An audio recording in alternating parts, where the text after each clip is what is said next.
कार्तिक महात्म्य 28वां अध्याय। पाप पुण्य के कर्मों का फल का वर्णन।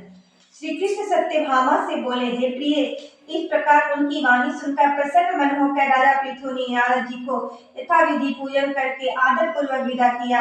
इसलिए माघ, कार्तिक और एकादशी ये तीनों व्रत मुझको बहुत प्यारे हैं। वनस्पतियों में तुलसी, महीनों में कार्तिक, तिथियों में एकादशी और धर्म क्षेत्रों तीर्थों में द्वारिका मुझको बहुत प्यारी है। जितेंद्रिय होकर भी इनका सेवन करता है वह मुझे इतना प्रिय होता है जितना यज्ञ आदि को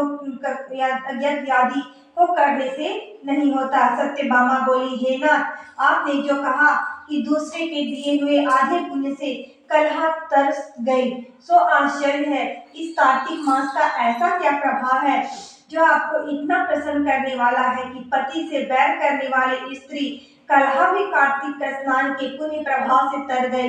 हे नाथ, दूसरे का किया हुआ पुण्य उसके फल देने से मिल जाता है या बिना दिए भी मिल जाता है, सो आप कहो। श्री कृष्ण बोले, हे प्रिय, बिना किए हुए पुण्य और पाप मनुष्य को जिस कर्म से मिलता है सो सुनो। सतयुग, त्रेता और द्वापर युग में गदेश, गांव और कुल का किया हुआ पुण्य पाप मिलता है, परंतु कलयुग में जो जैसा करता है वैसा ही पाप और पुण्य का फल भोगना पड़ता है। सत्संग करने पर जैसा पाप पुण्य दूसरों को मिलते हैं सो सुनो।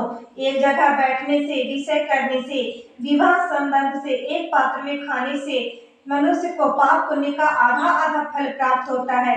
पढ़ाने से, यज्ञ कराने से, एक पंक्ति में बैठकर भोजन करने से मनुष्य परोक्ष के पाप और पुण्य के चौथाई फल को प्राप्त होता है। सेवा करने, सुनने, देखने और दूर की बातों पर ध्यान देने से मनुष्य 100वें पुण्य का भाग को पाते हैं। दूसरे की निंदा, चुगली और धिक्कार करने से मनुष्य उसके पापों को ग्रहण कर अपना पुण्य देता है। स्त्री, नौकरी, नौकर और शिष्य इनको छोड़कर जो मनुष्य पाप पुण्य करता हुआ सेवा करता है और उसे सेवा के अनुसार जो धन न दिया जाए तो वह धन उसे पुण्य के रूप में प्राप्त होता है। एक पंक्ति में बैठकर भोजन करने वाले मनुष्य की पत्तल को जो लांघता है वह उसके पुण्य के छठे अंश को प्राप्त करता है। स्नान या संध्या आदि करते समय जो मनुष्य दूसरे को छूले अथवा बात करे तो वह अपने पुण्य के कर्म के छठे अंश को दूसरे को देता है। धर्मार्थ, जो पुरुष दूसरे से धन लेता है तो उसका कर्म फल धन देने वाले को ही मिलता है। पराया द्रव्य लेकर पुण्य करने वाला पापी है और जो धनी है उसे पुण्य का फल मिलता है। जो मनुष्य दूसरे को ऋण चुका बिना मर जाता है तब वह धनी अपने धन के अनुसार उसके पुण्य फल को ले लेता है। जो आदमी शिक्षा देता है, सलाह देता है तथा कार्य की सामग्री देता है और प्रेरणा करता है वह भी उसके छठे अंश को प्राप्त होता है।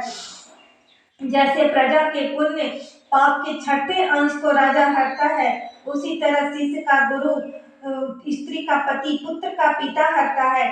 पति के अनुकूल रहने और उसके मन को प्रसन्न करने वाली स्त्री पति के पुण्य का आधा भाग ले लेती है।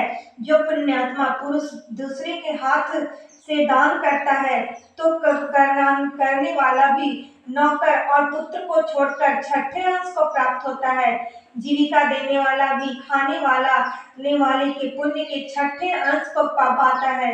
यदि बदले में वह उससे सेवा ले लेता है तो कुछ भी नहीं पाता है और सेवा न करावे तो ऐसे बिना दिए इकट्ठे पुण्य भी मनुष्य को मिलते हैं।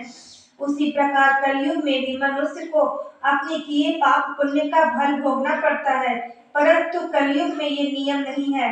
पुण्य और पाप को भोगने वाला स्वयं कर्ता ही होता है।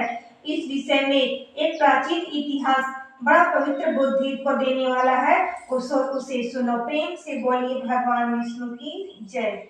इति श्री 28वां अध्याय। धन्यवाद।